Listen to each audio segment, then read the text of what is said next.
Alrighty, welcome back everyone. We just talked about the roster building of Ohio State and Notre Dame and how it's just a downright template of how you're going to want to go about this in the modern day of college football. Very, very hard to do it, but they've been able to do it. And that's the big reason why they're in the national title. And quick thing about Anthony Knapp here.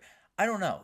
I don't know where he falls in that kind of like generational offensive line talent because frankly, I don't know enough about offensive line play. I do my very best to analyze it as best I can, but what I do know is he came in the very last hour of that fall camp, took over for Charles Jagusa that they were very excited about at that left tackle position, and became a freshman All-American. Gave up no sacks in the last 9 games of the season.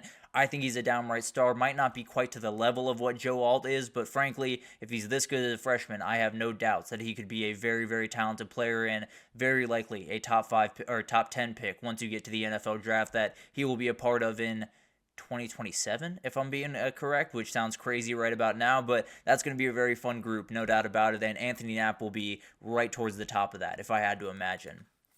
But a little bit of a weekend roundup. We got a couple of different things to get into here, and I wanted to start with just that little bit of beef that I think people have been looking for the past couple of days, and Lou Holtz gave it to us yesterday. He gave a little bit of shot at Ryan Day in Ohio State, and I gotta be honest, it's awesome. I know I didn't want this to get crazy. I don't want Ryan Day to have terrible things to say about Lou Holtz or anything like that. I love a little bit of a jab. I got to be honest. If no, and the tweet it goes, Lou Holtz posted on social media, if Notre Dame doesn't win, it's because they want to preserve Ryan Day's job. I was originally not going. I was originally going to be at the game in spirit. Now I'll be dragging my body along as well. So we will see Lou Holtz at this game on Monday, and there will be a little bit of that rivalry that will be alive in this game. It's going to be something that's going to be very interesting to watch. There's no doubt about that, but it's going to be really, really funny. There's no doubt. I think it's one of those things that Lou Holtz says that Notre Dame has the culture, the heart, and the defense to win this one. If Ryan Day wins this one 17-14 like he did last one, I got to assume he says something in the post game. So this was more just something that the crazy part in me just kind of wanted to see happen. The little chaotic part in me kind of wanted to see happen, and it officially did. And we'll see what happens after the game. I have to assume it won't be anything crazy, but I like a good rivalry as we head into this one, even if it is between two head coaches, one of which is not on the staff right now. But love the energy and definitely something that will be an interesting thing to watch as we get into Monday. Then we do have a little Army-Navy game debate going on in college football, and I'll start with two quotes, and you can decide which one that you more identify with. Paul Feinbaum on the scheduling of Army-Navy. I'm going to be upset. I'm going to upset somebody, but the week of Army-Navy needs to be the playoffs. It is a wasted Saturday. Joel Klatt is it's getting pinched by the Heisman. It's getting pinched by the playoff. Now a bowl game on the same day. It's not in the right spot. Army-Navy needs to start the football season. Two things about this. The first quote is the absolute wrong way to look at that. Paul Feinbaum is looking at this entirely incorrectly. If you think the Army-Navy Saturday is a wasted Saturday, I'm sorry you don't love college football nearly as much as you think you do. Plain and simple. It is what tradition is. It is one of the last things that we have in the sport that is tradition, is that game. So that is a crazy statement. That is not something that we should even be discussing, it being a wasted Saturday, quote unquote. For Joe Klatz, that is the more right way to look at it. That it is getting pinched by the Heisman. It is getting pinched by the playoff. It is getting pinched by bowl games. And we have to find a way to make sure that it is on a pedestal. Now, I don't necessarily love the idea of it starting the season. I'll be totally honest. I think it's one of those things where it needs to be protected. We need to find a way for this game to be in its special slot, kind of alone, being able to really put a lot of emphasis on it because these teams deserve that respect. They seem absolutely deserve that moment in the sun, and they only get it about once a year. Let's be honest. How many Army-Navy games are you watching before that game that has no other games around it? So we have to find a way to celebrate these teams. We have to find a way to put them on a little bit of a pedestal. I think Joel Klatt's idea is doable, I suppose, to put them on week 0, leave everyone else out of week 0, and then let them play it out. It would make the American rankings a little bit easier to kind of dissect at the end of the year. It would also put a little bit more emphasis on the game as you get into the year, but overall, it needs to be protected, wherever you move it, whether it's to week 0 or you live with it where it is and you make sure that the playoff and bowl games and everything else is not scheduled on that day. I'm more than fine with that, but the reality is a lot of stuff is going to get scheduled on that day. A lot of stuff is going to kind of impede that and get in the way of this thing being what it possibly can be and what it should be. And I think that's something that we have to worry about. It's definitely something we're going to have to think about, and it's definitely a debate that will go on for a very, very long time around this. And if what we need to do to keep it special is to put it on that first week of the season, then I'll live with that. I don't necessarily love it, but at the end of the day, it's got to be able to be on the spotlight that it very much deserves. And if it doesn't, then we're losing another piece of college football that is very, very important.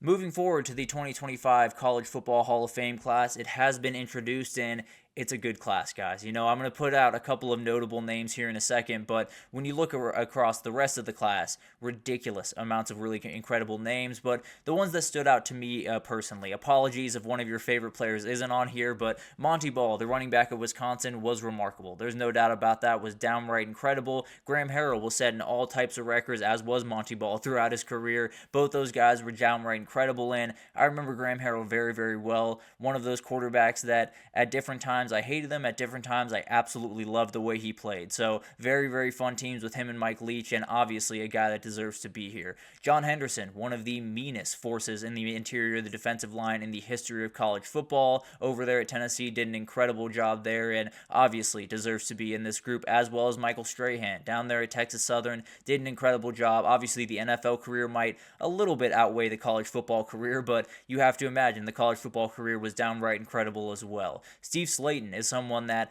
I think all of us have watched that hype video. I think all of us have watched that mixtape.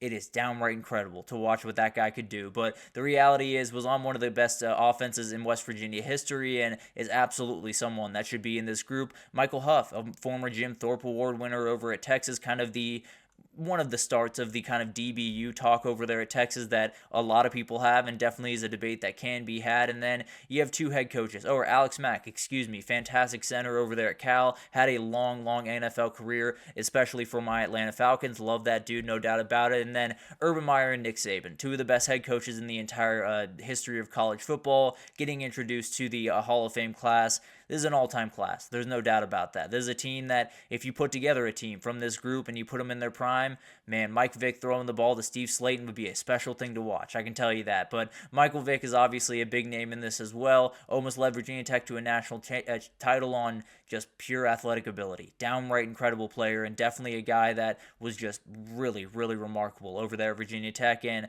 put them on a little bit of a pedestal that they had not been on in a very, very long time. So remarkable group here. Definitely a group that you'll look back on in probably 10 years and say just loaded to the gills. But going to be incredible to watch these guys get inducted, especially Nick Saban and Urban Meyer. But at the end of the day, going to be awesome, and definitely will be names that very much are worthy of being in that group. The transfer portal proposal has become a big-time conversation going around, and the AFCA, the Coaches Association in college football, has kind of decided, or has thrown an idea out there to eliminate the December and the April transfer portal windows in favor of a 10-day window that would start on January 2nd. It would end on January 12th. As you can imagine, there are some issues with this. There's no doubt about that, because you do have to work around academic schedules at different places. A lot of those places will have started class before that 12th deadline. They might have not gotten out of add drop period, so maybe that's a little bit of a leeway that you can kind of attack there. But the other part of this is it's not a lot of time, and it's a lot of time where maybe the national title players would have to jump ship early unless they added a little bit of an addendum that they could stay a little bit longer. So there's a lot of different questions about this as we move forward. I think all of us agree that we got to get this figured out. We got to find a way to make this a little bit less tricky, a little bit less all over the place, and definitely a little bit more compact in the transfer portal world. I've said that I feel like the best way to go about it is just have that spring portal cycle and not have the one in December. Just, hey, we're going to have this 20-day, let's say, portal cycle, and you can jump in when you need to. I just think that's the cleaner way to go about it. But that being said, it's not the ideal way to go about it. The ideal way would be to find a way to fit it into the December or the January month without messing with the college calendars, and that's a very, very tough thing to do. So that'll be an interesting thing to watch. Obviously, will definitely be something that'll be talked about, but we're moving in the right direction. As far as I'm concerned with this transfer portal, we're finding a way to at least limit the strain on all these players and coaches throughout that time in December. That is definitely something I'm on board with. So we'll definitely talk about that in more detail, and hopefully we'll be talking about this as a real possibility in college football coming forward. And then we got to talk about this Quinn Ewers story. He allegedly turned down $8 million in the NIL offer, according to, I believe it was Chip Brown over there at Horns 247. I don't think this is a real number. I'll be totally honest with you. I just don't think it's a real number. He made $6 million in his 3 years at Texas. I don't think he was making more than that combined in 1 year. I just don't think that was the number. If I'm being totally honest, I tend to believe there are a couple of boosters that like to throw out some numbers after the fact to make some other people that might be transferring think, wow, if they're throwing out that type of money, I might want to go over there. That's just the read that I have on it right now. Obviously something to watch. But two NFL scouts have told Horns 247 they expect Quinn Ewers to be selected anywhere in late first round to early third round in April's draft. Like we talked about, Anthony, a lot of different debates on that, and definitely will be a very interesting thing to watch. I could see him sliding to the fifth. I tend to believe he's going to fall somewhere in that realm that they described there, but definitely will be a very interesting thing to watch. But the number I don't entirely buy. I don't think anyone was fledging up $8 million for Quinn Ewers. I do think someone threw money at him. I can almost promise you someone threw money at him throughout his process, and he decided to go to the NFL anyway. And I think it's really because he wanted to be remembered as a Texas Longhorn. Now, he did have the time over there at Ohio State, but obviously being at Texas meant the world to him, and I think that played a huge factor. So it's a nice thing, in the world of college football where everyone's talking about how money is the only thing and these kids only care about money and they're pushing everything towards that. Guy just foregoed money to make sure that his legacy that was intact and to make sure that he was loyal to the team that he wanted to be loyal to. So I think that's a really good thing. Some people have scoffed at that and said it's a dumb decision. Maybe it is, but it's what college football used to be about, and I'm very glad that Quinn Ewers is trying to make it a little bit about that going forward. So I understand turning down the payday might not work out the greatest way for him, but it definitely does preserve his legacy with Longhorn fans, and I think that's what's most important to him as of right now. The other part that came out yesterday, Micah Hudson is no longer with the Texas A&M football program. He has left that program after about a week or two with that program, transferred over from Texas Tech. Very talented five-star freshman that came in that didn't get a lot of playing time at Texas Tech, but the talent is just off the charts. Sounds like he is dealing with some mental health struggles. Sounds like he's dealing with some outside things that have very little to do with football. Obviously, hoping the best for him, hoping he can find a place that he feels comfortable, that he can really thrive, because the talent level of this kid is really, really incredible. He is someone that absolutely can play on Sundays at some point, but he's got stuff to figure out. So hoping for the best for him. Obviously, very talented player, and wherever his next stop is, definitely will be rooting for him and hope he can find his footing and really take off with the talent that he has. And then the revenue sharing breakdown is starting to be shown throughout these last couple of weeks. We've had a couple of different things, and really yesterday was a big-time conversation around this. It sounds like, at least initially, it was reported that about 75% of this $20.5 million that can be shared around the athletic department, around 75% will go to football, 15% to men's basketball, 5% to women's basketball, and 5% to everyone else. Then Title IX kind of came into the mix, and a lot of people had conversations about what does that look like with Title IX? Do they have to split it evenly? And this is a debate that we've gone back and forth on. I really don't know the answer. I got to be totally honest with you guys. This is a totally new world in college sports, and I don't know how much Title IX plays into this. If it does fully play into this, then it would probably have to be split 50-50 down the middle with men's and women's sports. And you can think about that what you want to think about that. I definitely have a relative opinion on that, but would like to figure out exactly how this is going to work before I do a full-time segment on this. So just wanted to give you guys an idea of where that stands. It sounds like right now a lot of the money is going towards football, but there could be a big-time hurdle that gets in the way, and definitely will be a very interesting thing to watch. So we'll get into that in time. Obviously, is a big-time thing to talk about as we get into 2025, and will define 2025 in so many different ways, and could possibly tip the scales right back to the teams that you didn't want it to tip the scales back to. But at the end of the day, that's the sport that we live in, and it'll be very interesting to watch what happens with that, because that is one of the big-time storylines of this offseason, is just how that revenue sharing goes into place and how it works once it is in place. But